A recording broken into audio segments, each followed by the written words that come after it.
Good morning again. So I want to have a short video on scientific subject that I think I want even just so I'll have it on record because it's something that I want to maybe address in the future, and this is the issue of the feeding of the neurons. So many people actually was surprised by the fact that they eat meat. I mean, they are carnivores. So I need to say, so I'll say a few things on this regard. First, I mean, we didn't actually prove it entirely in 100%, but it makes sense because yes, I mean, they have multiplied significantly and they grew significantly while inside the bowl, the container. That I mean, and they had to eat something. I mean, maybe they can grow by consuming energy, not by consuming material. But they didn't have any energy source. The bulb was not connected to electricity or any kind of other energizing method. So I mean, and of course there was other matter inside it. It's not only the life forms, but we also have experience with neurons inside the containers, even after a long time, with all sorts of stuff, even for periods of something like a month. And I've never seen such a huge amount of the neurons. So, and what was, I mean, the thing that was different now from other containers that was left for quite some time, because as I said, I'm doing this experiment. I'm conducting these experiments for a couple of months now. So yeah, we have. And it's, I mean, already when I was in my mother's apartment, and now even more so in my mother's apartment, I have many containers with all sorts of ongoing experiments. Actually, more than now actually, because I now have a shortage of containers. It's something that I need. I have shortage of everything actually. So this it's part of the problem. But anyway. So yeah, the decisive factor that was changed is the existence of so many life forms. So it could be I mean, yeah, we can assume that they've eaten the germs, and that's the way that they gather energy for multiplying and growing. Also, some people, suggested that the blue layer, there is a blue layer. It was very evident both in the bowl and also now in the jars where I put water inside, that there's a blue layer of water. It was also, there is also a video of this layer that I uploaded. That this layer is actually germs that are shawarma, germs that were killed and chopped to a grounded meat. And this is just, it's like a feeding layer. It's like a microscopic particles that are made of bodies of germs that are used to feeding, and presumably both the neurons are feeding from this, and also other microbes are also feeding from this layer. This actually it kind of makes sense from several from I would say experimental reasons. It sits well with the evidence, so I like this theory. But we didn't actually saw, and it's difficult to, sometimes, small, it could be argued that actually we've even seen them with the belly full of blue stuff. So maybe when you say that, arguably we can even saw them actually feed off this material, but it wasn't as evident as in the case of the yellow pools. If you remember, there are videos from January or February, I think January, that you actually see the neurons with yellow pool inside them, with belly full of germs, and this is more evident that they actually devour this and they digest these life forms. So all evidence is support the fact that yes, they eat the germs. Some people actually suggested that you can. This is actually evident from a very early movie, from one of the first actually records that I recording that I had, that you can see a ton of neurons besides a corpse of a fly. And on the hindsight, it's correct, and it's correct, and I value this I would say the suggestion to rewatch this video, because yes, I rewatched it. It was the ninth video, a very early video, and yes, it's in hindsight, it's kind of obvious that they've eaten things that were living, and they multiplied that way. But I would say that it was difficult to understand it back in the day because of many reasons, and I would like to explain like what's the problem here. Because I don't think that I never said it before, I don't think that they've actually eaten the fly itself. I think that they actually eaten microbes, like germs and viruses that are close to the, that were, in the, like on the body of the fly or adjacent to it. Understanding that is something that I can only like do now, and I didn't have like the evidence to actually understand this back then. And I'll try to explain, what's my line of thinking. I would say that I suspected that they might be meat eaters in the past, and I conducted this experiment where I actually, maybe you remember, like I gave them like human food, like pieces of like ground meat for humans, or like chicken wings, and I didn't see like any noticeable effect. So, but we do see noticeable effect with the germs and like microbes. So what's happening here? So actually there are several theories that can explain it. I will start with what I think is the most straightforward and the most probable one. The most probable theory is that they can't feed off a big carcass of like a huge animal, like a chicken wing or even a fly, because it's huge, and it's only located in one place in the container, even if it's like a microscopic slide, and certainly if it's like a whole jar or even a bowl. And the nature of the news is that they are everywhere in the container, like they are all over the place. So they need food to be like dispersed all over the place, like fish food that is you disperse like all over the place, but even more dispersed than that. They should be it's best that it's in the microscopic level, like germs that are all over the place. So all they need was like everywhere can actually eat it. This means that these robots do not have like the habit like in the jungle of like that all the animals that many animals at a certain like time of the day, usually it's during the morning hours or the evening hours, they all like gather together for to the river to drink. It's very noticeable like effect that you can see like in jungles. So they don't have it. They don't, or like other something that you can see in jungles that like a ton of birds are not only birds, or all the lizards and other like tapirs, like also mammals are gathering together to eat from like a deposit of salt, because salt is a coveted like material in the jungle, because like it's very hot. So like there is also and there isn't a ton of salt in the jungle, but there is like a wall, or like a deposit, like a kind of like a wall with salt, and you see like ton of animals that like birds and lizards and also mammals that gather together to lick the salt. It's less needed for predators, because predators like they obtain the salt from the other animals that they've eaten the salt and they've eaten that. But for non-predators, it's actually or for small predators like lizards, it's actually more like common to see all of them that gather together. So apparently the news, for some reason, and I don't understand why, they don't have this habit, even though they can coordinate. They can coordinate like themselves like in huge extent, but they don't have like they don't go all together to feed from like one place. So for some reason, we need to understand why. Maybe it's for like maybe it's like maybe it's surviving tactics, because actually if like if they all like swim together to eat from like one specific place where there is like a chicken wing, it's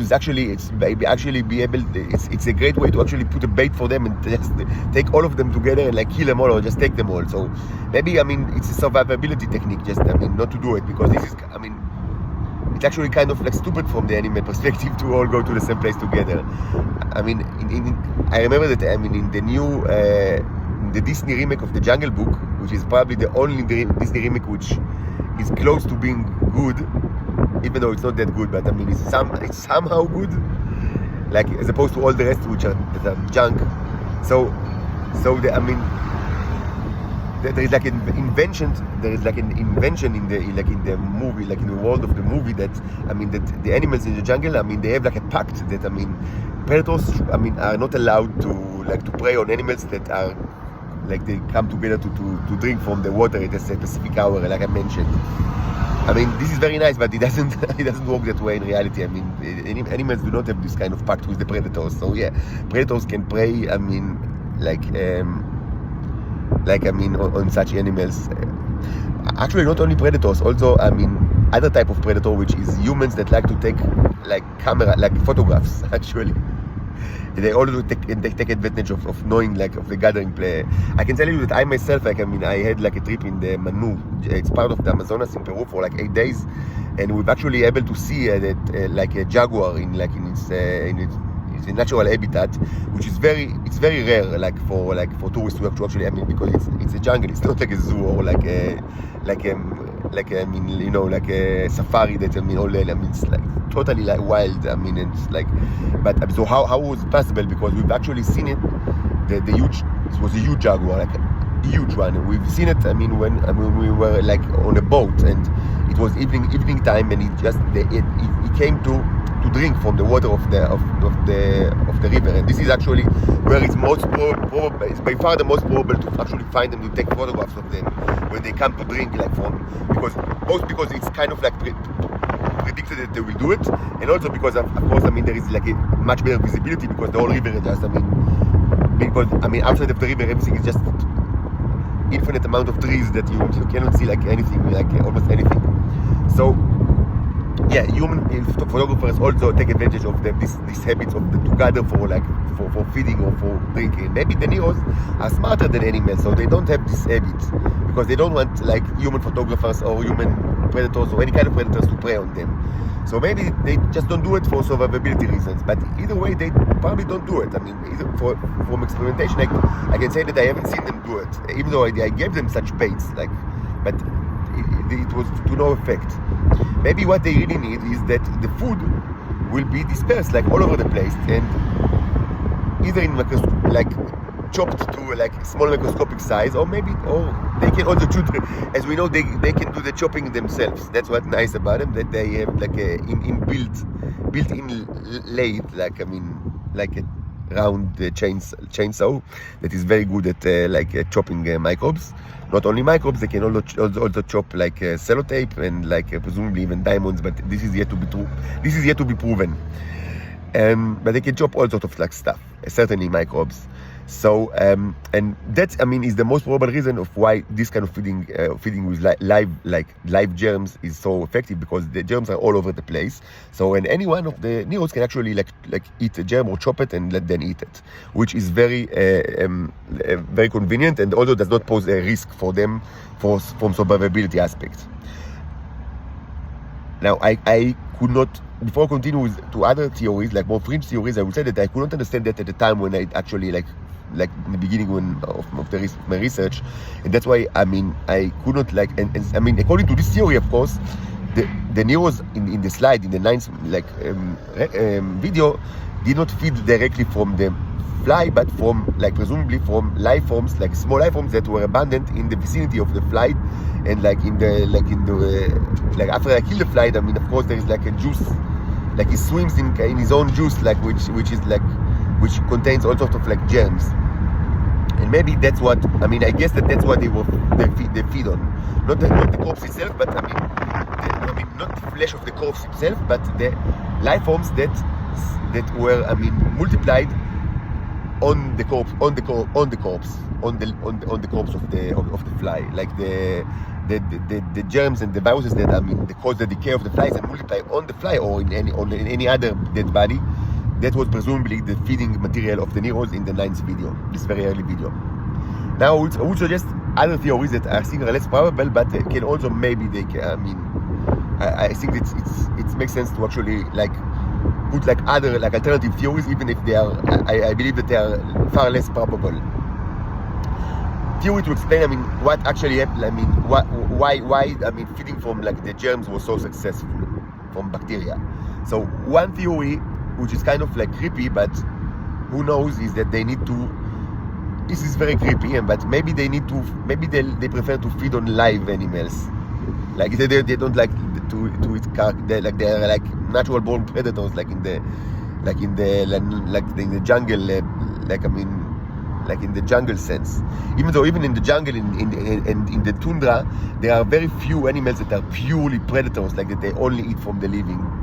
Most predators, even very famous predators like the lion, they are very satisfied with eating carcasses of animals that other animals hunted, or that just died of like natural reasons. So lions are more than happy to eat like dead bodies like that they didn't hunt themselves, and this is true to almost every other predator.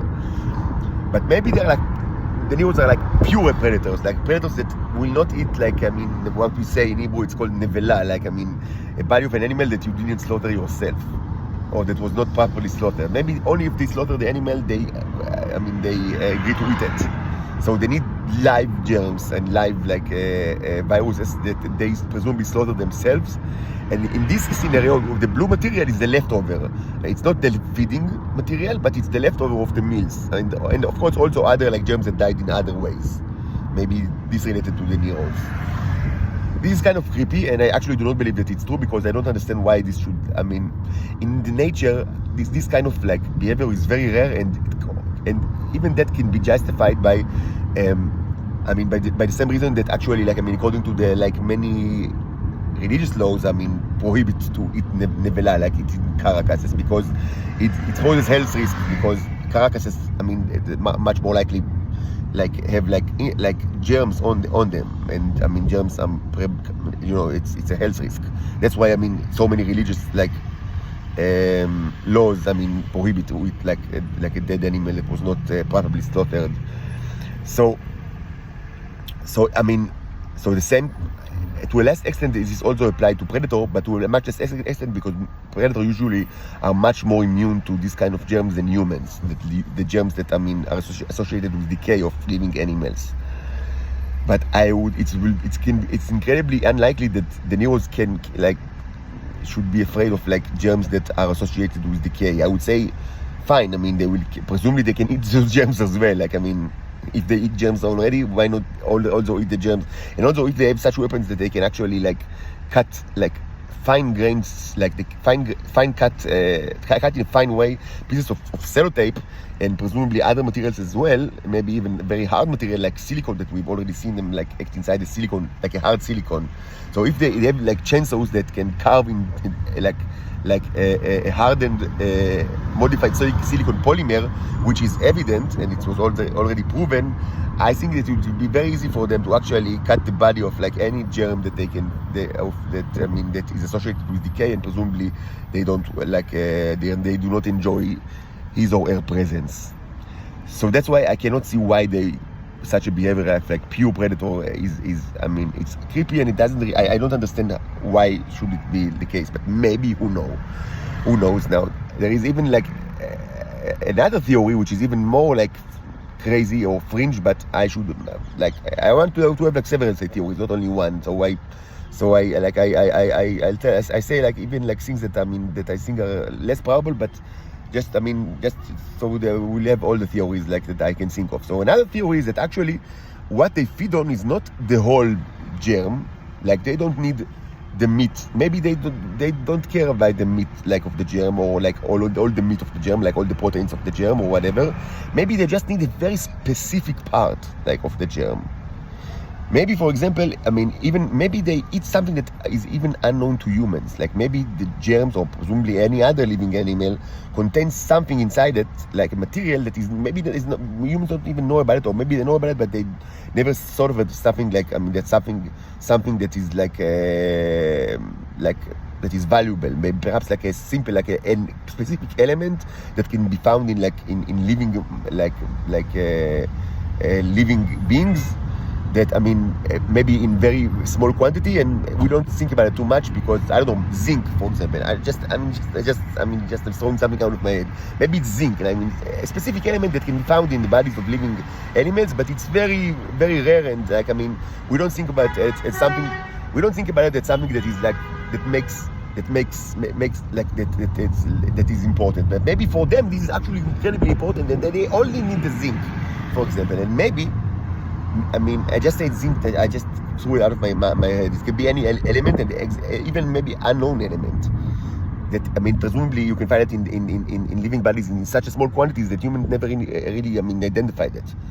So presumably, maybe theoretically, they need this specific element, and this can only be found in the bodies of living animals, because after the body, I mean, presumably after the animal, like the microbe is dead, this element like either dissipates, or I don't know, or maybe like a chemical reaction with the water or other elements, like destroys it, even though you cannot really destroy an element. As I said, this is like far-fetched. I do not believe that this is true, but it's possible. It's possible that they need something very specific from the body of the microbes, and when these microbes are dead, or when any other animal is dead, like even it's the same for fly or for chicken wing, when the animal is dead, this specific element or molecule is just dissipates, like from the animal, or just it's chemically lost for some reason. So that's why they need to prey on the living animals like themselves. But again, I think that the most probable theory is that they don't like to group feed. They don't like to gather all together for feeding like animals in the jungle, because this poses a huge survivability risk for them. They like the food to be near them, and since they are everywhere, they also like the food to be everywhere. This can also happen when you either if you let microbes grow naturally, organically inside the biomes, so they will go everywhere, so the neurons will be everywhere. Or presumably, maybe you can prepare a kind of a mixture that is made out of grounded microbes and put it manually inside the bowel.